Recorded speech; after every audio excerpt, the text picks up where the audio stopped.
প্রিয় দর্শক বন্ধুরা, আমি বিশ্বনাথ, জিকে উইথ বিশ্বনাথে তোমাদেরই অনুরোধে আজকে আলোচনা করতে চলেছি মাধ্যমিক বাংলা প্রবন্ধ বাংলা ভাষায় বিজ্ঞান। এই প্রবন্ধের রচয়িতা হলেন রাজশেখর বসু। এই প্রবন্ধের সম্পূর্ণ আলোচনা আজকে থাকছে। তবে আলোচনা শুরুর পূর্বে তোমাদেরকে জানাবো, যারা আজকে এই ভিডিওটা নতুন দেখছো চ্যানেলের প্রথম, তারা অবশ্যই চ্যানেলটিকে সাবস্ক্রাইব করে নোটিফিকেশন বেলটা অন করে নেবে, কারণ ডেসক্রিপশনে প্রচুর ভিডিও লিঙ্ক দেওয়া আছে, সেগুলো তোমরা দেখে নেবে। এবং এই চ্যানেলে নিত্য নতুন প্রতিদিনই কিন্তু প্রায় ভিডিও দেওয়া হয়ে থাকে তোমাদের সিলেবাস অনুসারে। প্রতিটা বিষয় কেন্দ্রিক অধ্যায় ভিত্তিক আলোচনা এখানে করা হয়, সাজেশন দেওয়া হয়ে থাকে এবং এমসিকিউ, এসএকিউ, এলএকিউ সমস্ত ধরনের প্রশ্ন উত্তর আলোচনা করা হয় এখানে। তো যাই হোক, বাংলা ভাষায় বিজ্ঞান এটা নিয়ে আজকে আমাদের মূল আলোচনার বিষয়, আলোচ্য বিষয়। তো দেখো, বাংলা ভাষায় বিজ্ঞান প্রথমেই বললাম এটা নাকি প্রবন্ধ, তোমাদের এটা প্রবন্ধ। তাহলে প্রবন্ধ জিনিসটা কি এটা আগে বুঝতে হবে। দেখো, প্রবন্ধ হচ্ছে কোনো একটি বিষয় নিয়ে গদ্যে রচিত সুসংহত বা সুসংবদ্ধ আলোচনা, অর্থাৎ গল্পের আকারে কোনো একটা বিষয়কে নিয়ে যখন একটা আলোচনা করা হয় সেটাকেই কিন্তু প্রবন্ধ বলা হয়। এখানে বাংলা ভাষায় বিজ্ঞান নামকরণের মাধ্যমে বুঝতেই পারছো তোমরা যে বাংলা ভাষায় বিজ্ঞানের প্রয়োজনীয়তা সম্পর্কে কিন্তু এটা আলোকপাত করা হয়েছে। বিজ্ঞানের কি প্রয়োজন, দৃষ্টিভঙ্গি কিরকম হওয়া উচিত, বিজ্ঞান রচনার নিয়মাবলী কিরকম হওয়া উচিত, সেই সমস্ত ছোট ছোট টুকরো টুকরো ঘটনা কিন্তু যেগুলো খুবই প্রয়োজনীয় ব্যাপার, সেগুলো নিয়েই কিন্তু এই প্রবন্ধে আলোচনা করেছেন রাজশেখর বসু। রাজশেখর বসু সম্পর্কে আমাদের একটু জেনে নেওয়া দরকার, সেটা আমরা প্রথমে জেনে নেব। দেখো, রাজশেখর বসুর জন্ম তোমাদের এখানে দেওয়াই আছে, সম্পূর্ণটা তোমাদের দরকার নেই। নদিয়া জেলার বীরনগরে তার জন্ম। তিনি পরশুরাম ছদ্মনামে বিভিন্ন রচনা কার্য তিনি করেছেন। রাজশেখর বসুর ছদ্মনামটা কি? পরশুরাম। আর তার গুরুত্বপূর্ণ রচনাগুলির মধ্যে, প্রবন্ধগুলির মধ্যে বিচিন্তা গুরুত্বপূর্ণ, এবং যেখান থেকে কিন্তু তোমাদের পাঠ্য যে রয়েছে এই প্রবন্ধটি বাংলা ভাষায় বিজ্ঞান, সেটা কিন্তু বিচিন্তা এই প্রবন্ধ থেকেই কিন্তু সংকলিত বা সংগৃহীত করা হয়েছে, সেখান থেকেই কিন্তু তোমাদের পাঠ্যাংশে নেওয়া হয়েছে। তাই এইটুকুই কিন্তু তোমাদের প্রয়োজন। এবার চলে আসবো টেক্সচুয়াল আলোচনায়। দেখো, এই যে প্রবন্ধটা, এটাকে আমি তোমাদের জন্য ছোট ছোট 7টা পর্বে ভাগ করেছি। ছোট ছোট 7টা পর্বে ভাগ করে তোমাদের দেখো এখানে পয়েন্ট করা আছে, প্রতিটা পয়েন্ট। এবং এইভাবে যদি তোমরা খাতায় এটা নোট ডাউন করে নিতে পারো ভিডিওটা পজ করে, তাহলে তোমাদের বুঝতে কিন্তু সুবিধা হবে। ঠিক আছে, এইটুকু জাস্ট খেয়াল করো। দেখো, ছোট ছোট করে 7টা পয়েন্ট আছে। যাই হোক, এক এক করে প্রতিটা পয়েন্টেই আমি তোমাদেরকে নিয়ে যাওয়ার চেষ্টা করছি। দেখো, প্রথমে কি আছে, পুরো ব্যাখ্যা হবে, ভিডিওটা একটু বড় হবে, তাই মনোযোগ দিয়ে দেখো। দেখো, প্রথম পয়েন্ট আমি এখানে তোমাদের জন্য করেছি পাঠকের পরিচয়, অর্থাৎ কিরকম কিরকম পাঠক আছে সেটা বর্ণনা কিন্তু এখানে লেখক দিয়েছেন। লেখক কে? রাজশেখর বসু। তার ছদ্মনাম কি? পরশুরাম। দেখো, যাদের জন্য বিজ্ঞান বিষয়ক বাংলা গ্রন্থ বা প্রবন্ধ লেখা হয় তাদের মোটামুটি 2 শ্রেণীতে ভাগ করা যেতে পারে, অর্থাৎ দুটো শ্রেণী আছে। কারা কারা?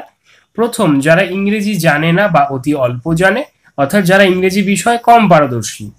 অল্প বয়স্ক ছেলে মেয়ে এবং অশিক্ষিত বয়স্ক লোক এই শ্রেণীতে পড়ে। ভালো করে মনোযোগ দেবে। দেখো, অল্প বয়স্ক ছেলে মেয়ে এবং অশিক্ষিত বয়স্ক লোক এই শ্রেণীতে পড়ে। কোন শ্রেণীতে? প্রথম শ্রেণী। প্রথম শ্রেণী বলতে যারা ইংরেজি জানে না বা অতি অল্প জানে। আর দ্বিতীয় শ্রেণী যারা ইংরেজি জানে এবং ইংরেজি ভাষায় অল্পাধিক বিজ্ঞান পড়েছে। দ্বিতীয় শ্রেণী যারা ইংরেজি জানে এবং কিছু বিজ্ঞান ভিত্তিক বই কিন্তু তারা ইংরেজি ভাষাতে পড়েছে।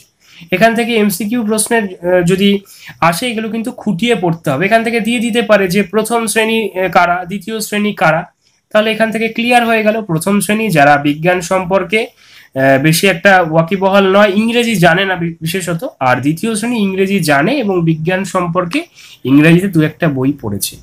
উদাহরণ বললে অল্প বয়স্ক ছেলেমেয়েরা প্রথম শ্রেণীর উদাহরণ। আর দ্বিতীয় শ্রেণীর উদাহরণ কিন্তু এখানে যেটা দেওয়া হয়েছে সেটা হচ্ছে যারা ইংরেজি বিষয়ে পারদর্শী, খানিকটা পারদর্শী, কয়েকটা বই যারা পড়েছে। ক্লিয়ার? এবার আমরা চলে যাব পরের অংশে। প্রথম শ্রেণীর পাঠক। প্রথম শ্রেণীর পাঠক বলতে কারা? আবার বুঝে নাও, যারা ইংরেজি জানে না বা অতি অল্প জানে, অর্থাৎ অল্প বয়স্ক ছেলে মেয়ে এবং অশিক্ষিত বয়স্ক লোক। তাদের সম্পর্কে বলা হচ্ছে যে তাদের বিজ্ঞানের সঙ্গে পূর্ব পরিচয় নেই, অর্থাৎ তারা আগে বিজ্ঞান পড়েনি, সেভাবে কিছুই জানে না। গুটিকতক ইংরেজি পারিভাষিক শব্দ হয়তো তারা শিখেছে। এখানে আমাদের বুঝতে হবে পারিভাষিক শব্দ জিনিসটা কি। যে শব্দের মাধ্যমে কোনো বিষয়ের বিশেষ অর্থ বোঝায় তাকে পারিভাষিক শব্দ বলে। যখন কোনো বিশেষ অর্থ বোঝানো হবে সেটাকেই পারিভাষিক শব্দ বলা হয়। যেমন এখানে typhoid, iodine, motor, croton, zebra এগুলো দেয়া হয়েছে। টাইফয়েড জিনিসটা কি তোমরা সবাই কম বেশি পরিচিত, জীবন বিজ্ঞানে পড়েছো। এটা একটা ব্যাকটেরিয়া বাহিত রোগ। এর প্রভাবে জ্বর, মাথা ব্যথা, পেটে ব্যথা, কোষ্ঠকাঠিন্য এই সমস্ত এই হচ্ছে এর লক্ষণ। এবং এই টাইফয়েড সাধারণত খাদ্য ও পানীয়ের সংক্রমণ থেকেই হয়ে থাকে। পরে দিয়েছে কি আয়োডিন, এটি একটি মৌলিক পদার্থ, এর সংকেত হচ্ছে আই। এই আয়োডিন সমুদ্রের জলে দ্রবীভূত অবস্থায় বেশি পরিমাণে পাওয়া যায়। তারপরে কি দিয়েছে মোটর, তারপরে ক্রোটন, এগুলো দেওয়া রয়েছে। ক্রোটন বলতে জেনে নাও, ক্রোটন মানে বাহারি পাতার জাতীয় ফুলের গাছ, যেগুলো সাজাতে ব্যবহৃত হয়। তারপরে রয়েছে কি জেব্রা, জেব্রা ক্রসিং তোমরা শুনেছো, যেখানে রাস্তায় দাগ টানা থাকে সেটা হচ্ছে জেব্রা, জেব্রা ক্রসিং। আবার জেব্রার তোমরা কিন্তু গায়েও কিন্তু দেখতে পারো সাদা কালো দাগ রয়েছে, সেটা। মোটর বলতে যন্ত্র বোঝাচ্ছে। তাহলে এই যে এগুলোকে কি বলা হচ্ছে পারিভাষিক শব্দ। কেন? যে শব্দের মাধ্যমে একটা বিশেষ অর্থ বোঝায়, নির্দিষ্ট যে অর্থ বোঝাচ্ছে এইগুলো বোঝালে। টাইফয়েড মানে কিন্তু অন্য কিছুকে বোঝায় না, টাইফয়েড মানে টাইফয়েডকেই বোঝায়, অন্য কিছুকে নয়। যেমন তোমাদেরকে বলি, প্রকৃতি বলতে নেচার বললে কিন্তু প্রকৃতির মধ্যে অনেক কিছু বোঝায়, কিন্তু টাইফয়েড বললে টাইফয়েডকেই বোঝাচ্ছে। যখন নির্দিষ্ট করে কোনো কিছুকে বোঝানোর জন্য আমরা শব্দ ব্যবহার করব তখন পারিভাষিক শব্দের প্রয়োজন। বোঝা গেল আশা করি। এবার দেখো, অনেক রকম স্থূল তথ্য তাদের জানা থাকতে পারে। কাদের? প্রথম শ্রেণীর পাঠকদের। স্থূল তথ্য মানে কি? সাধারণ তথ্য, মানে সেটা অতটা মানে বিজ্ঞান ভিত্তিক ভাবে জানা সেটা নয়, মানে এই আদিকাল থেকে যেগুলো চলে আসছে সেই ধরনের তথ্যকে বলা হচ্ছে স্থূল তথ্য। তাদের জানা থাকতে পারে। যেমন জল আর কর্পূর উবে যায়, জল আর কর্পূর উবে যায় এটা তারা জানে। পিতলের চাইতে অ্যালুমিনিয়াম হালকা, লাউ কুমড়ো জাতীয় গাছে 2 রকমের ফুল হয়। এইরকম সামান্য জ্ঞান থাকলেও সুশৃঙ্খল আধুনিক বৈজ্ঞানিক তথ্য তারা কিছুই জানে না। এগুলো হচ্ছে সাধারণ জ্ঞান। কিন্তু এই যে কর্পূর, জল, এগুলো উবে যায়, কিভাবে উবে যায়? জলটা বাষ্পীভূত হচ্ছে, কর্পূর কেন উবে যাচ্ছে, পিতলের চাইতে অ্যালুমিনিয়াম কেন হালকা, এই যে ব্যাপারগুলো, এগুলো কিন্তু বিজ্ঞানসম্মত ব্যাখ্যা আছে, সেগুলো কিন্তু এই সাধারণ প্রথম শ্রেণীর পাঠকরা তারা জানে না। এই শ্রেণীর পাঠক ইংরেজি ভাষার প্রভাব থেকে মুক্ত, অর্থাৎ ইংরেজি ভাষার মধ্যে তারা পড়ে না, ইংরেজি ভাষা সম্পর্কে তাদের কোনো নলেজই নেই, ইংরেজি ভাষা দ্বারা তারা ভাবিত নয়। সেই জন্য বাংলা পরিভাষা আয়ত্ত করে বাংলায় বিজ্ঞান শেখা তাদের সংস্কারের বিরোধী নয়। তারা তাই কি করছে? বাংলা ভাষা আয়ত্ত করছে, বাংলা ভাষায় তারা বিজ্ঞান শিখছে, সংস্কারের বিরোধী নয়। মানে এটা নেগেটিভ সেন্সে পজিটিভ কথা বলা হয়েছে। তারা কিন্তু কিভাবে বিজ্ঞান শিখছে? বাংলা ভাষায়, অর্থাৎ বিজ্ঞানটাকে বাংলায় মডিফাই করে বাংলা ভাষায় তারা বিজ্ঞান শিখছে। ছেলেবেলায় আমাকে অর্থাৎ লেখককে ব্রহ্মমোহন মল্লিকের বাংলা জ্যামিতি পড়তে হয়েছিল। এখান থেকে এমসিকিউ হতে পারে, কার বই পড়েছিলেন লেখক, কি বই? জ্যামিতির বই। লেখকের নাম কি? মনে রাখতে হবে। এক নির্দিষ্ট সীমা বিশিষ্ট সরলরেখার উপর এক সমবাহু ত্রিভুজ অঙ্কিত করিতে হইবে। অর্থাৎ একটা নির্দিষ্ট সীমা বিশিষ্ট সরলরেখার উপর একটা সমবাহু ত্রিভুজ অঙ্কন করতে হবে, আঁকতে হবে। এর মানে বুঝতে বাধা হয়নি, অর্থাৎ এটা বোঝা গেছিল, কারণ ভাষাগত বিরোধী সংস্কার ছিল না। ভাষাগত বিরোধী সংস্কার কি? আমরা বাঙালি, প্রথম শ্রেণীর পাঠক, বাংলাতে অভ্যস্ত, তারা কিন্তু বাংলাটা ভালোই বুঝতে পারে। তাদেরকে ইংরেজি দিলে সেটা তাদের কাছে ভাষাগত বিরোধী ব্যাপার, কিন্তু বাংলায় বললে তাদের কাছে ভাষাগত বিরোধিতা হয় না, ভাষাগত বিরোধী সংস্কার তাদের কাছে হয় না, তারা বুঝতে পারে, সেটাই বলা হয়েছে। কিন্তু যারা ইংরেজি জিওমেট্রি পড়েছে তাদের কাছে উক্ত প্রতিজ্ঞা বাক্যটি সুশ্রাব্য ঠেকবে না। বলছে দ্বিতীয় শ্রেণীর পাঠক যারা ইংরেজি সম্পর্কে জানে কিছুটা, তারা, যারা ইংরেজিতে আমরা জ্যামিতিকে জিওমেট্রি বলে থাকি, তো জ্যামিতি বক্সের উপরে দেখবে জিওমেট্রি বক্স লেখা থাকে, খেয়াল করবে। তো সেই জিওমেট্রি যারা পড়েছে তাদের কাছে এই বাংলা প্রতিজ্ঞা বাক্যটি, নির্দেশ বাক্যটি কিন্তু সুশ্রাব্য ঠেকবে না, তারা এর ভালোভাবে বুঝতে পারবে না, তার মানেও স্পষ্ট হবে না তাদের কাছে। যে লোক আজন্ম ইজার পড়েছে তার পক্ষে হঠাৎ ধুতি পরা অভ্যাস করা একটু শক্ত। অর্থাৎ আজন্ম ইজার মানে জন্ম থেকে যে ছোট পায়জামা পড়েছে তার পক্ষে ধুতি পরা সত্যি শক্ত ব্যাপার, ধুতি প্যাচ দিয়ে পড়তে হয়, সে পারবে না। যে ছোট পায়জামা পরে অভ্যস্ত, অর্থাৎ আমরা যেভাবে আমরা অভ্যস্ত আমরা কিন্তু সেটাতেই সাবলীল, অন্য প্রতিকূল পরিস্থিতিতে পড়লে আমাদের কিন্তু একটু হলেও অসুবিধা হয়। আমাদের সরকার ক্রমে ক্রমে রাজকার্যে দেশি পরিভাষা চালাচ্ছেন, তাতে অনেকে মুশকিলে পড়ছেন, কারণ তাদের নতুন করে শিখতে হচ্ছে। বলছে সরকার কি করছে? তাদের রাজকার্যে দেশি পরিভাষা চালাচ্ছেন। দেশি পরিভাষা চালানোতে কি হচ্ছে, তাতে অনেকের মুশকিল হচ্ছে, নতুন করে শিখতে হচ্ছে, কারণ এগুলো শেখা ছিল না আমাদের। নতুন করে পরিভাষার সংস্করণে রাজশেখর বসুর অবদান কিন্তু খুব গুরুত্বপূর্ণ, সেটাও কিন্তু এখানে আমরা এই অংশে পাবো। তাহলে আমরা পরের পাতায় চলে যাব। দ্বিতীয় পয়েন্ট, পরের পাতায় তোমরা এখানে নোট ডাউন করে নাও, বইতে পেন্সিল দিয়ে তোমরা নোট ডাউন করে নাও, তাহলে বুঝতে সুবিধা হবে। পাঠকের পার্থক্য। প্রথম শ্রেণী দ্বিতীয় শ্রেণীর যে পার্থক্য, তাদের যে বৈপরীত্য, সেটা কিন্তু এখানে তুলে ধরেছেন লেখক। কিভাবে? পূর্বোক্ত মানে পূর্বে বলা প্রথম শ্রেণীর পাঠক যখন বাংলায় বিজ্ঞান শেখে তখন ভাষার জন্য তার বাধা হয় না, শুধু বিষয়টি যত্ন করে বুঝতে হয়। অর্থাৎ বাংলা বিজ্ঞান শিখে তাদের কোনো অসুবিধা হয় না, একটু মনোযোগ দিয়ে বুঝলেই তারা বুঝতে পারে। পাশ্চাত্য দেশের শিক্ষার্থীর চেয়ে তাকে বেশি চেষ্টা করতে হয় না, সহজেই। পাশ্চাত্য দেশ মানে কাদের কথা বলা হচ্ছে? পশ্চিমের দেশ। পশ্চিমের দেশগুলোর থেকে তারা সহজেই কিন্তু শিখতে পারে। কিন্তু দ্বিতীয় শ্রেণীর পাঠক, অর্থাৎ যারা একটু ইংরেজি জানে, ইংরেজি ভাষায় কিছু বিজ্ঞানের বই পড়েছে, তারা যখন বাংলা ভাষায় লেখা বৈজ্ঞানিক সন্দর্ভ পড়ে তখন তাকে পূর্ব সংস্কার দমন করতে হয়। এখানে কিন্তু বুঝতে হবে, অর্থাৎ পাশ্চাত্যের লোক তারা যখন বাংলায় বৈজ্ঞানিক সন্দর্ভ পড়তে চায়, ওই পারিভাষিক শব্দগুলোকে জানতে যায়, তখন কিন্তু তাদের পূর্ব সংস্কার দমন করে, অর্থাৎ ইংরেজির প্রতি অতিরিক্ত পক্ষপাত বর্জন করে প্রীতির সহিত মাতৃভাষার পদ্ধতি আয়ত্ত করতে হয়। এবার বুঝতে হবে, পূর্ব ভাষার প্রতি পক্ষপাত অর্থাৎ পূর্ব সংস্কার, অর্থাৎ ইংরেজিটা যে শিখেছিল সেই ইংরেজির প্রতি পক্ষপাত বর্জন করতে হয়। ইংরেজিকে ভুলে নতুন করে আবার মাতৃভাষায় সেই পদ্ধতিকে আয়ত্ত করতে হয়। অর্থাৎ একটা জিনিস ভুলে যাওয়ার পর নতুন করে আবার সেটাকে শিখে সেটাকে শেখা কিন্তু খুব মুশকিল। যেমন তোমরা একটা পড়া যদি পড়ে আর 3-4 মাস পড়লে না, ভুলে গেলে পুরোটা, তাহলে সেটাকে আবার পরবর্তীতে আয়ত্ত করতে আবার কিন্তু পরিশ্রমটা বেশি হয়। তো সেটাই বলা হচ্ছে। এই কারণে পাশ্চাত্য পাঠকের তুলনায় তার পক্ষে একটু বেশি চেষ্টা আবশ্যক। অর্থাৎ দ্বিতীয় শ্রেণীর লোককে কি করতে হবে? একটু বেশি চেষ্টা করতে হবে, কারণ সে বাংলা ভাষা ছেড়ে ইংরেজি ভাষায় খানিকটা দক্ষ হয়ে গেছিল। কিন্তু এখন সরকার কি করছে? দেশীয় ভাষায় রাজকার্য চালাতে বিভিন্ন পরিভাষার প্রয়োগ করছে। তাই জন্য তাদের জন্য, যারা ইংরেজি বাঙালি হওয়া সত্ত্বেও বাংলা ভাষায় পারদর্শী যারা প্রথমে ছিল কিন্তু এখন বর্তমানে ইংরেজিতে পারদর্শী হয়ে উঠেছে খানিকটা, তাদের জন্য কিন্তু একটু বেশি চেষ্টা করতে হবে। এই কারণে পাশ্চাত্য পাঠকের তুলনায় তার পক্ষে একটু বেশি চেষ্টা আবশ্যক। পাশ্চাত্য পাঠকের তুলনায় তাকে বেশি চেষ্টা করতে হবে, কারণ পাশ্চাত্য পাঠক তো ইংরেজিতেই বুঝতে পারছে, কিন্তু আমাদের এখানে দেশীয় ভাষা, এখন দেশীয় ভাষা যেহেতু বিজ্ঞানের পারিভাষিক শব্দগুলোর প্রয়োগ হচ্ছে, তাই এখানে কিন্তু তাদের, অর্থাৎ দ্বিতীয় শ্রেণীর পাঠক ইংরেজি জানার ফলে তাদের কিন্তু চেষ্টা বেশি করতে হবে। তৃতীয় পয়েন্ট চলে যাব। তৃতীয় পয়েন্ট দেখো, এখানে নানা রকম বাধা, অর্থাৎ বিজ্ঞান চর্চায় নানা রকম বাধা, এরকম ভাবে পয়েন্ট করবে 3 নম্বর দিয়ে। জায়গার সংকুলান না হওয়া আমি এইভাবে এখানে দাগ দিয়ে দিয়েছি। কি বলছে এই পয়েন্টে? বাংলা ভাষায় বিজ্ঞান চর্চায় এখন নানা রকম বাধা আছে। বাংলা পারিভাষিক শব্দ প্রচুর নেই। আগেই বলেছি পারিভাষিক শব্দ কি? যে শব্দের মাধ্যমে কোনো বিষয়ের বিশেষ অর্থ বোঝায় তাকে পারিভাষিক শব্দ বলা হয়। মোটর, ক্রোটন, জেব্রা, যেগুলো আগে আমরা পেয়েছিলাম আগের পাতায়। তা বাংলা ভাষায় কিন্তু সেরকম পারিভাষিক শব্দ প্রচুর নেই। অনেক বছর পূর্বে বঙ্গীয় সাহিত্য পরিষদের সঙ্গে সংশ্লিষ্ট কয়েকজন বিদ্যোৎসাহী লেখক, অর্থাৎ বিদ্যা বিষয় উৎসাহী লেখক নানা বিষয়ের পরিভাষা রচনা করেছিলেন অনেক বছর আগে। কাদের সৌজন্যে? বঙ্গীয় সাহিত্য পরিষদের সঙ্গে জড়িত কয়েকজন বিদ্যানুরাগী লেখক এই চেষ্টা করেছিলেন।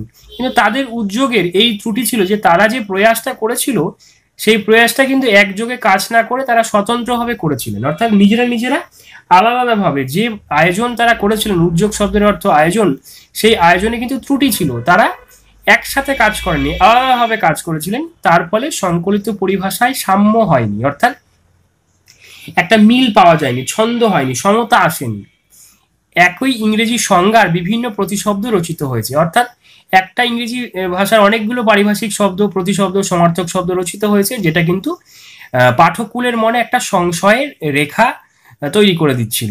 1936 সালে কলিকাতা বিশ্ববিদ্যালয়ে যে পরিভাষা সমিতি নিযুক্ত করেছিলেন, এটা মাইন্ডেড। 1936 সালে কি কলিকাতা বিশ্ববিদ্যালয়ে যে পরিভাষা সমিতি নিযুক্ত করেছিলেন তাতে বিভিন্ন বিজ্ঞানের অধ্যাপক, ভাষাতত্ত্বজ্ঞ, সংস্কৃতজ্ঞ পণ্ডিত এবং কয়েকজন লেখক একযোগে কাজ করেছিলেন। তার ফলে তাদের চেষ্টা অধিকতর সফল হয়েছিল। অর্থাৎ এরা কিন্তু একযোগে কাজ করেছিলেন। কলকাতা বিশ্ববিদ্যালয়ের পরিভাষা সমিতি যে নিযুক্ত করেছিল তারা বিভিন্ন ভাষাতত্ত্বজ্ঞ, সংস্কৃতজ্ঞ পণ্ডিতদেরকে নিয়ে, লেখকদেরকে নিয়ে একযোগে কাজ করেছিলেন এবং তাদের প্রয়াসটা অধিকতর সফল হয়েছিল। কাদের তুলনায়? পূর্বে বঙ্গীয় সাহিত্য পরিষদের যে উদ্যোগ তার তুলনায়। পরিভাষা রচনা একজনের কাজ নয়, সমবেতভাবে না করলে নানা ত্রুটি হতে পারে। কলকাতা বিশ্ববিদ্যালয়ের সংকলন খুব বড় নয়, অর্থাৎ যেটা তারা করেছিল রচনা, আরো শব্দের প্রয়োজন আছে, তার জন্য উপযুক্ত ব্যবস্থা করা আবশ্যক। অর্থাৎ তারা যতটা করেছে সেটা কিন্তু সম্পূর্ণভাবে যে কাজ মেটাতে পারে, কাজ চালিয়ে দিতে পারে তা নয়, কিন্তু দরকার মতন বাংলা শব্দ পাওয়া না গেলেও বৈজ্ঞানিক রচনা চলতে পারে। এবার হচ্ছে প্রশ্ন যে পারিভাষিক শব্দের যে সংকলন তারা করেছে কলকাতা পরিভাষা সমিতির উদ্যোগে, কলকাতা বিশ্ববিদ্যালয়ের সংকলন, সেটা কিন্তু তেমন বড় নয়, অর্থাৎ প্রচুর অর্থভাণ্ডার সেখানে নেই। তাহলে কাজ চালাতে গেলে বৈজ্ঞানিক রচনা চালাবো কি করে? বলছে যতদিন উপযুক্ত প্রামাণিক বাংলা শব্দ রচিত না হয়, বাংলা শব্দ যতদিন না পাওয়া যায়, ততদিন ইংরেজি শব্দই বাংলা বানানে চালানো ভালো। অর্থাৎ কাজ তো চলবে, জিনিসটা তো বোঝানো যাবে। অর্থাৎ একদম কিছু না খেয়ে মরে যাওয়ার থেকে কিছু খেয়ে বেঁচে থাকা তো সম্ভব, পরবর্তীতে নয় লাইফে অন্য কিছু একটা ভালো দিন তো আসতেই পারে। তো সেটাই বিশ্ববিদ্যালয় নিযুক্ত সমিতি বিস্তর ইংরেজি শব্দ বজায় রেখেছেন। তারা বিধান দিয়েছেন যে নবাগত রাসায়নিক বস্তুর ইংরেজি নামই বাংলা বানানে চলবে। নবাগত মানে নতুন আসা যে সমস্ত রাসায়নিক বস্তুগুলো রয়েছে তার ইংরেজি নামই বাংলা বানানে চলবে, যেমন অক্সিজেন, প্যারাডাইক্লোরোবেনজিন, এগুলোর কিন্তু বাংলা এখনো উদ্ভাবন হয়নি। উদ্ভিদ ও প্রাণীর জাতিবাচক ও পরিচয়বাচক অধিকাংশ ইংরেজি, যেমন সার্বজাতিক বা ইন্টারন্যাশনাল নামও বাংলায় চালানো যেতে পারে। আমরা কিন্তু সার্বজাতিক এটা কিন্তু প্রায় আমরা জানি না, আমরা ইন্টারন্যাশনাল বলি। ইন্টারন্যাশনাল প্লেয়ার, ইন্টারন্যাশনাল অকেশন, এই যে ব্যাপারগুলো, ইন্টারন্যাশনাল ফেস্টিভ্যাল, তো এই ব্যাপারটা ইন্টারন্যাশনাল বাংলাটা কিন্তু সার্বজাতিক, এটা আসতেই পারে এমসিকিউতে, সেটা কিন্তু ব্যবহার করা যেতে পারে। যেমন ম্যালভাসি, ফার্ন, আর্থ্রোপোডা, ইনসেক্টা, এই যে ব্যাপারগুলো এগুলো কিন্তু এখানে বলা হচ্ছে। একটু তোমাদের ডিটেলসে বলে দিই। আর্থ্রোপোডা ইনসেক্টা কি? এটা হচ্ছে সন্ধিপদ প্রাণী। সন্ধিপদ প্রাণীদের, পতঙ্গদের মধ্যে এই সন্ধিপদ বৈশিষ্ট্যগুলো দেখা যায়। তারপরে আর একটা কি বলেছে, ম্যালভাসি, এটা হচ্ছে এক ধরনের বিশেষ ফুল গাছ। আর প্যারাডাইক্লোরোবেনজিন, এটা এক জৈব রাসায়নিক পদার্থ, এটা কীটনাশক হিসেবে ব্যবহার করা হয়ে থাকে। এই যে ব্যাপারগুলো, ফার্ন তো তোমরা জানো, জীবন বিজ্ঞানে পড়েছো, সেটা বললাম না। তো এই হচ্ছে ব্যাপার। পরে আরেকটা অংশ প্যারা করে, পাশ্চাত্য দেশের তুলনায় এদেশের জনসাধারণের বৈজ্ঞানিক জ্ঞান নগণ্য। মানে পশ্চিমের দেশের তুলনায় এদেশের জনসাধারণের বৈজ্ঞানিক জ্ঞান একদমই কম। প্রাথমিক বিজ্ঞানের সঙ্গে কিঞ্চিত পরিচয় না থাকলেও কোনো বৈজ্ঞানিক সন্দর্ভ বোঝা কঠিন। বলছি কি, প্রাথমিক বিজ্ঞানের সঙ্গে যদি কিঞ্চিত মানে কিছুটা পরিচয় যদি না থাকে, তাহলে কিন্তু বৈজ্ঞানিক সন্দর্ভ বোঝা কঠিন। বিজ্ঞান বিষয়ক বইগুলো বোঝা কঠিন। পারিভাষিক শব্দ সমন্বিত যে বইগুলো, সেগুলো কিন্তু বুঝতে পারা বেশ কষ্টকর। ইউরোপ আমেরিকায় পপুলার সায়েন্স লেখা সুসাধ্য এবং সাধারণ, তা সহজেই বোঝে। ইউরোপ আমেরিকায় যে বিজ্ঞান বিষয়ক বইগুলো প্রকাশিত হয়, সেগুলো সাধারণ মানুষরা বুঝতে পারে সহজেই, কিন্তু আমাদের দেশের বর্তমান অবস্থা তেমন নয়। বয়স্কদের জন্য যা লেখা হয় তাও প্রাথমিক বিজ্ঞানের মতন গোড়া থেকে না লিখলে বোধগম্য হয় না। বয়স্করাও বিজ্ঞান ভাষায় বা বিজ্ঞান শিক্ষায় পিছিয়ে থাকার কারণে তাদের জন্য কিন্তু সেই কেঁচোগুন্ডুস করতে হয়, অর্থাৎ শুরু থেকে লিখতে হয়, না হলে তারা কিন্তু ধরতে পারেন না, বুঝতে পারেন না। জনসাধারণের জন্য যারা বাংলায় বিজ্ঞান লেখেন, তারা এই বিষয়ে অবহিত না হলে তাদের লেখা জনপ্রিয় হবে না। জনসাধারণের জন্য যারা আর কি বই লিখছে, তাদের জন্য বলছে যে শুরু থেকে যদি তারা না লেখেন, তাহলে সেই লেখা কিন্তু জনপ্রিয় হবে না, লোক বুঝতে পারবে না, আর লেখা যদি বোঝা না যায় তাহলে কিন্তু সেটা জনপ্রিয় হয় না। অবশ্য কালক্রমে দেশে বিজ্ঞান শিক্ষার বিস্তার হলে এই অসুবিধা দূর হবে, তখন বৈজ্ঞানিক সাহিত্য রচনা সুসাধ্য হয়। বলছে কালক্রমে, অর্থাৎ সময় অনুসারে হয়তো একদিন এই দেশেও বিজ্ঞান শিক্ষার বা বিজ্ঞান বিষয়ক সাহিত্য রচনা সুসাধ্য হবে, অর্থাৎ লোকেরা বুঝতে পারবে, ন্যূনতম বিজ্ঞান বিষয়ক জ্ঞানটা তাদের মধ্যে যখন চলে আসবে কালক্রমে, তখন কিন্তু সহজেই পাশ্চাত্য দেশের মতন এই দেশেও বিজ্ঞান বিষয়ক রচনা লেখা সম্ভব হবে। কিন্তু কিভাবে লেখা সম্ভব হবে সেটা নিয়েই 4 নম্বর পয়েন্ট, বিজ্ঞান বিষয়ক সাহিত্য রচনা পদ্ধতি। এটা তোমরা নোট ডাউন করে নাও, কি করে লেখা যাবে সেটা নিয়ে কিন্তু লেখক বলেছেন। বিজ্ঞান আলোচনার জন্য যে রচনা পদ্ধতি আবশ্যক, তা অনেক লেখক এখনো আয়ত্ত করতে পারেননি, তারা এখনো বুঝতে পারছেন না। অনেক স্থলে তাদের ভাষা আড়ষ্ট ইংরেজির আক্ষরিক অনুবাদ হয়ে পড়ে। তারা কিন্তু এখনো ফ্লুয়েন্টলি বাংলা ভাষা ব্যবহার করতে পারছেন না এবং ইংরেজিটাকে আক্ষরিকভাবে অনুবাদ করছেন। এবং পরবর্তীতে আমরা দেখব ইংরেজি আক্ষরিক অনুবাদ কতটা, বাংলার যদি আক্ষরিক অনুবাদ করা যায়, সেটা কিন্তু বাংলায় খুব একটা ভালো শোনায় না, সুশ্রাব্য হয় না। এই দোষ থেকে মুক্ত না হলে বাংলা বৈজ্ঞানিক সাহিত্য সুপ্রতিষ্ঠিত হবে না, অর্থাৎ প্রতিষ্ঠা পাবে না, একটা জায়গায় পৌঁছাবে না, সেই মানটা উন্নত হবে না। অনেক লেখক মনে করেন ইংরেজি শব্দের যে অর্থব্যাপ্তি বা কননোটেশন বাংলা প্রতিশব্দেরও ঠিক তাই হওয়া চাই। কননোটেশনটা কি? প্রত্যক্ষ অর্থের অতিরিক্ত দোতনা বা তাৎপর্য। ইংরেজি শব্দের যা তাৎপর্য বাংলা শব্দেরও ঠিক একই তাৎপর্য, এটা কিন্তু নয়। তো বাংলা প্রতিশব্দেরও ঠিক তাই হবে, এটা কিন্তু নয়। এজন্য অনেক সময় তারা কি করেন, অদ্ভুত অদ্ভুত শব্দ প্রয়োগ করেন। কিছু উদাহরণ এখানে দেওয়া হয়েছে। কি? ইংরেজি সেন্সিটিভ শব্দ নানা অর্থে চলে। সেন্সিটিভ অর্থটা মানে বাংলায় হয় সংবেদী বা অনুভূতি প্রবণ। যেমন এখানে উদাহরণগুলো দেওয়া হয়েছে, সেন্সিটিভ পার্সন অর্থাৎ অনুভূতি প্রবণ ব্যক্তি, যার বাংলা ওউন্ড মানে আহত হয়েছে বা ক্ষত এরকম বলতে পারো। প্লান্ট মানে উদ্ভিদ। ব্যালেন্স মানে কি? ভারসাম্য। তারপর ফটোগ্রাফিক পেপার ছবি ছাপানোর জন্য যে বিশেষ কাগজের প্রয়োজন হয় সেটা। বাংলায় অর্থভেদে বিভিন্ন শব্দ প্রয়োগ করাই উচিত। যেমন এই যে যেগুলো বলা হয়েছে এগুলোর বাংলা কি, আমি বাংলা তো বললাম। প্রথমটার বাংলা অভিমানী ব্যথাপ্রবণ, অর্থাৎ এই যে সেন্সিটিভ পার্সন মানে অভিমানী বা ব্যথাপ্রবণ। পরেরটা ওউন্ড মানে উত্তেজি।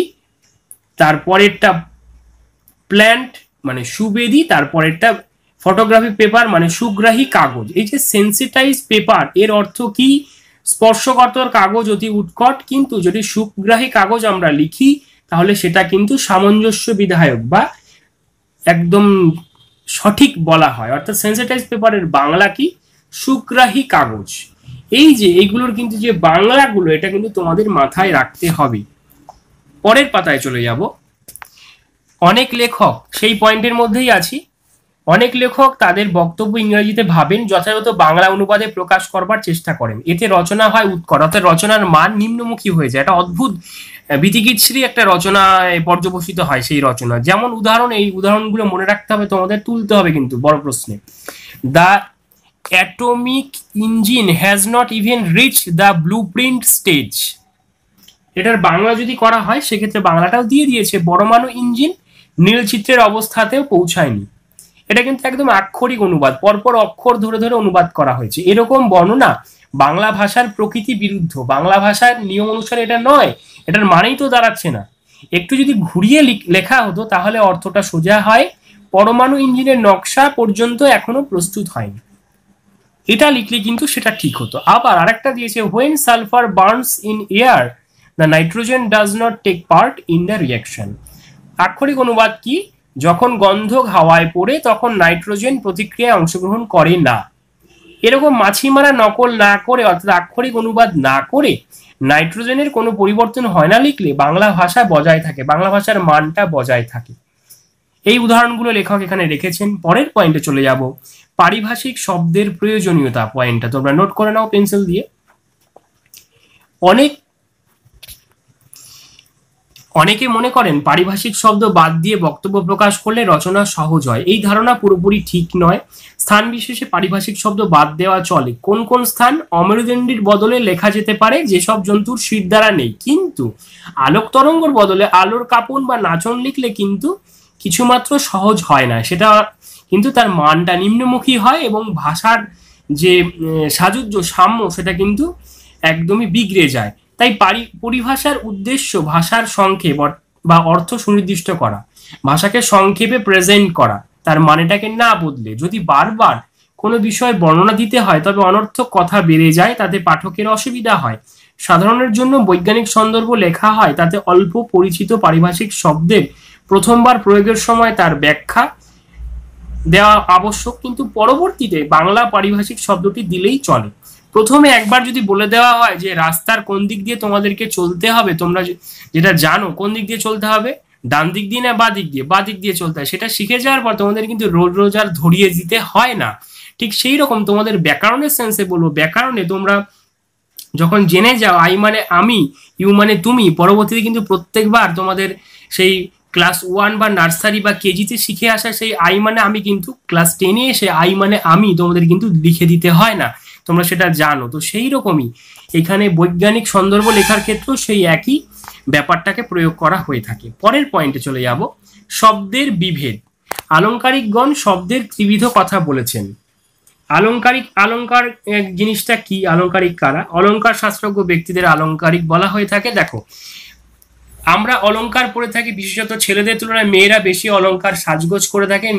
মেয়েদের সৌন্দর্য বাড়ানোর জন্য অলংকারের প্রয়োগ করা হয়। ঠিক সেই রকম সাহিত্যের সৌন্দর্য বিধানের জন্য বাংলায় অলংকারের প্রয়োগ করা হয়। আর সেই অলংকার শাস্ত্র নিয়ে যারা আলোচনা করে থাকে তাদেরকেই আলংকারিক বলা হয়। আর সেই আলংকারিকরাই শব্দের ত্রিবিধ কথা বলেছেন, ত্রিবিধ ভাগের কথা বলেছেন। কি কি? অভিধা, লক্ষণা ও ব্যঞ্জনা, তিনটে ভাগ। এখান থেকে এমসিকিউ কিন্তু হওয়ার সম্ভাবনা প্রবল এবং বড় প্রশ্ন আসতে পারে। অভিধা শব্দের অর্থ কি? শব্দের ব্যাকরণ ও অভিধান সমন্বিত অর্থ, অর্থাৎ ব্যাকরণ সম্মত অর্থকে বলা হয় অভিধা। পরেরটা বলা হয়েছে লক্ষণা। লক্ষণা বলতে কি? লক্ষণা বলতে এখানে তুমি বলতে পারো শব্দের মূল অর্থের সঙ্গে সম্বন্ধযুক্ত অন্য অর্থ, অর্থাৎ লক্ষণ দেখে আমরা বুঝতে পারি যে ছেলেটি পড়াশোনার যা লক্ষণ তাতে ভালো রেজাল্ট করবে বা খারাপ রেজাল্ট করবে, সেটাই। সেরকম শব্দ দেখেও একটা লক্ষণ আন্দাজ করা যায়, এবং পরে এখানে ডিটেলসে আলোচনা আছে, আলোচনা করে দিচ্ছি। আবার ব্যঞ্জনা মানে কি? শব্দের আবিধানিক অর্থ ছাড়াও বক্তার অভিপ্রেত অন্য এক গুরু অর্থের দোতনা, অর্থাৎ আর একটা সুপ্ত অর্থ, আবিধানিক অর্থের বাইরে আর একটা অর্থ যেটা লুকিয়ে আছে সেটাকে বলা হয় ব্যঞ্জনা। এবার আমি চলে আসবো টেক্সটে পরপর। কি আছে? অভিধা, লক্ষণ, ব্যঞ্জনা। দেখো, আবিধানিক অর্থ প্রকাশ করে অভিধা। উদাহরণ: দেশের অর্থ ভারত ইত্যাদি অথবা স্থান, অর্থাৎ দেশ বলতে ভারত বোঝাচ্ছে, এটা হচ্ছে আবিধানিক অর্থ। কিন্তু দেশের লজ্জা বললে এখানে লক্ষণীয় দেশের অর্থ বা দেশভাষীর কথা বোঝানো হচ্ছে, এখানে কিন্তু লক্ষণার উদাহরণ এটা। আবার অরণ্য এর আবিধানিক অর্থ বন, কিন্তু অরণ্যে রোদন বললে ব্যঞ্জনার অর্থ প্রকাশ পায় নিষ্ফল ক্ষেত। তোমরা কিন্তু বাগধারা পড়ে এসেছো ক্লাস 7-এ বা 8-এ, সেটাই। অরণ্য রোদন বললে কিন্তু তখন এটা ব্যঞ্জনা বোঝায়। অরণ্য রোদন মানে কি? অরণ্য কার্য, এটা তো আক্ষরিক অর্থ, কিন্তু এটার ব্যঞ্জনা অর্থাৎ নিগুড় বা গুরু অর্থ কি? সুপ্ত অর্থ কি? নিষ্ফল খেদ। সাধারণ সাহিত্যে লক্ষণা বা ব্যঞ্জনা এবং উৎপ্রেক্ষা, অতিশয়োক্তি প্রভৃতি অলঙ্কারে সার্থক প্রয়োগ হতে পারে। এখানে কি বললো? উৎপ্রেক্ষা। উৎপ্রেক্ষা জিনিসটা কি? উৎপ্রেক্ষা জিনিসটা হচ্ছে অলঙ্কার বিশেষ একটা অলঙ্কার, উপমেয় যেখানে উপমান বলে কল্পনা করা হয়। উপমেয়কে যেখানে উপমান বলে কল্পনা করা হয় সেটাই হচ্ছে উৎপ্রেক্ষা। উপমেয় উপমান তোমাদের আমি যখন সমাস বুঝেছি সেখানে ডিটেলসে আলোচনা করেছি, সেটা অবশ্যই তোমরা দেখে নেবে, তাহলে কিন্তু ক্লিয়ার হয়ে যাবে। আর ভিডিও ডেসক্রিপশনে কিন্তু সমস্ত ব্যাকরণের, বাংলার গল্প কবিতা এছাড়া মাধ্যমিক সিলেবাসের অন্যান্য বিষয়গুলোরও কিন্তু আলোচনা রয়েছে, সেগুলো ডেসক্রিপশনে দেখতে ভুলবে না। আর ভিডিওটা যদি ভালো লাগে তবে অবশ্যই ভিডিওটাকে শেয়ার করবে, লাইক দেবে এবং সাবস্ক্রাইব করে নোটিফিকেশন বেলটা অন করে রাখবে। যাই হোক, ফিরে আসি টেক্সটে। এখানে বলছে হিমালয় যেন পৃথিবীর মানদণ্ড। কালিদাসের এই উক্তি কাব্যেরই উপযুক্ত, ভূগোলের নয়। বলছে এটা কাব্যেই মানায়, এটা কিন্তু ভূগোলে মানায় না। বৈজ্ঞানিক প্রসঙ্গের ভাষা অত্যন্ত সরল ও স্পষ্ট হওয়া আবশ্যক, এই কথাটি সকল লেখকেরই মনে রাখা উচিত। অর্থাৎ বৈজ্ঞানিক বিষয় যখন আলোচনা করা হবে তার ভাষা সরল এবং স্পষ্ট হওয়া উচিত। ঘুরিয়ে পেঁচিয়ে সাহিত্যের মতন এই যে হিমালয়ের জন্য পৃথিবীর মানদণ্ড, এইরকম সাহিত্যের রস তার থেকে যেন নিহিত না হয়। সোজা সাপটা হবে, যেটা জিনিস সাদাকে সাদা, কালোকে কালো, এভাবে রিপ্রেজেন্ট করা উচিত লেখকদের। শেষ পয়েন্টে চলে আসবো, বৈজ্ঞানিক প্রবন্ধের দোষ। বাংলা বৈজ্ঞানিক প্রবন্ধাদিতে আরেকটি দোষ প্রায় নজরে পড়ে, অল্পবিদ্যা ভয়ঙ্করী। এই প্রবাদটি যে কত ঠিক তার প্রমাণ আমাদের সাময়িক পত্রাদিতে মাঝে মাঝে পাওয়া যায়। তোমরাও শুনে থাকবে অল্পবিদ্যা ভয়ঙ্করী, এটা বলা হয়ে থাকে। অর্থাৎ কি এর সঙ্গে তোমরা সাজুজ্য রাখতে পারো যে ফাঁকা কলসির কি আওয়াজ বেশি, তো সেই রকম অল্পবিদ্যা ভয়ঙ্করী। যে অল্প শিখেছে সে নিজেকে হামভাব দেখাতে গিয়ে নিজেকে বড় মনে করে এবং পরবর্তীতে একটা বিপদের সম্মুখীন হয়। তো সেই রকমই বলছে, কিছুদিন আগে একটি পত্রিকায় দেখেছি, লেখক দেখেছেন অক্সিজেন বা হাইড্রোজেন স্বাস্থ্যকর বলে বৈজ্ঞানিক যুক্তি নেই। অক্সিজেন বা হাইড্রোজেন স্বাস্থ্যকর বলে বৈজ্ঞানিক যুক্তি নেই, তারা জীবের বেঁচে থাকার পক্ষে অপরিহার্য অঙ্গ মাত্র, তবে ওজোন গ্যাস স্বাস্থ্যকর।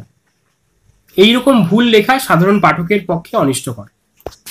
দেখো তাহলে এখানে কি বলছে যে অক্সিজেন হাইড্রোজেনের স্বাস্থ্যকর যে ব্যাপারটা রয়েছে মানুষের প্রয়োজন, সেটার কোনো বৈজ্ঞানিক যুক্তি নেই, শুধু এটা বেঁচে থাকার অপরিহার্য অঙ্গ। আবার ওজোন গ্যাস স্বাস্থ্যকর, ব্যাপারটা বুঝতে হবে। দেখো ওজোন গ্যাস স্বাস্থ্যকর কি করে? ওজোন গ্যাস অতিবেগুনি রশ্মিকে আটকাচ্ছে, সেই জন্য ওটা স্বাস্থ্যকর। এইরকম ভুল লেখা সাধারণ পাঠকের পক্ষে অনিষ্টকর, সাধারণ পাঠককে বিভ্রান্ত করবে এই ধরনের লেখা। এখানে কিন্তু কোনো ডিটেলস নেই, একটা জাস্ট মত এখানে দিয়ে গেছে, তার কোনো ব্যাখ্যা এখানে নেই। দেখো ওজোন গ্যাস কিন্তু আমাদের উপকারী, ওজোন গ্যাস কিন্তু আমাদের জন্য স্বাস্থ্যকর ব্যাপার নয়, আমাদের অক্সিজেনটাই কিন্তু স্বাস্থ্যকর। অক্সিজেন না থাকলে আমরা তো বাঁচবই না। আর ওজোন গ্যাসটা আমাদের কি করছে, ওজোন গ্যাসটা আমাদেরকে অতিবেগুনি রশ্মির হাত থেকে আমাদেরকে বাঁচাচ্ছে। তার মানে এখানে কিন্তু দেখো যে লেখাটা এখানে তুলে ধরেছেন লেখক অন্য একজনের লেখা থেকে, সেটা এখানে ক্লিয়ার হচ্ছে না, মানেটা কিন্তু ক্লিয়ার হচ্ছে না, এবং লেখক যেটা তুলে ধরেছেন পাঠকদের কিন্তু একটা ভুল ধারণাই কিন্তু এখানে রিপ্রেজেন্ট করছে। তাই জন্যে এখানে লেখক বলেছেন এই ধরনের লেখা সাধারণ পাঠকের পক্ষে অনিষ্টকর, যে জানেই না ওজোন গ্যাস জিনিসটা কি, অক্সিজেন হাইড্রোজেন জিনিসটা কি, তার পক্ষে এটা কিন্তু বিভ্রান্তিকর। সম্পাদকের উচিত অবিখ্যাত লেখকের বৈজ্ঞানিক রচনা প্রকাশের আগে অভিজ্ঞ লেখককে দিয়ে যাচাই করে নেওয়া বা করিয়ে নেন অভিজ্ঞ লেখককে দিয়ে, যাতে এই ধরনের বিভ্রান্তিকর লেখা, বিজ্ঞান বিষয়ক লেখা প্রকাশিত না হয়। এই ধরনের বিভ্রান্তিকর লেখা প্রকাশিত হলে যারা মুষ্টিমেয়, যারা বিজ্ঞান বিষয়ক রচনা প্রবন্ধ এগুলো পড়তে উৎসাহিত হয়ে পড়তে যাবে, সেই পাঠককুল কিন্তু বিভ্রান্ত হবে এবং সেই বিজ্ঞান বিষয়ক রচনা থেকে তারা দূরে সরে যাবে। আর এইভাবে বিজ্ঞান বিষয়ক সাহিত্য কিন্তু কখনোই সুপ্রতিষ্ঠিত হবে না বাংলা ভাষায়। তো এইভাবে বাংলা ভাষায় বিজ্ঞান এই রচনাংশে লেখক নানা দিক তুলে ধরেছেন। বিজ্ঞান বিষয়ক রচনা কি করে লেখা যেতে পারে, কিভাবে লিখলে পাঠক পাঠিকারা সহজে সেটাকে বুঝতে পারবে, এবং শুরুতে কি কি সমস্যা ছিল এবং সেখান থেকে কাটিয়ে ওঠার রাস্তা কিন্তু রাজশেখর বসু তার এই প্রবন্ধ, আমাদের পাঠ্যাংশ এই প্রবন্ধ, তোমাদের পাঠ্যাংশ এই প্রবন্ধ, বাংলা ভাষায় বিজ্ঞান, সেখানে তুলে ধরেছেন। এই হচ্ছে সম্পূর্ণ আলোচনা। পরবর্তীতে এমসিকিউ, এলএকিউ কোশ্চেন নিয়ে আলোচনা থাকবে। আজ আসি, পরের ভিডিওয়ে আবার দেখা হবে। ধন্যবাদ।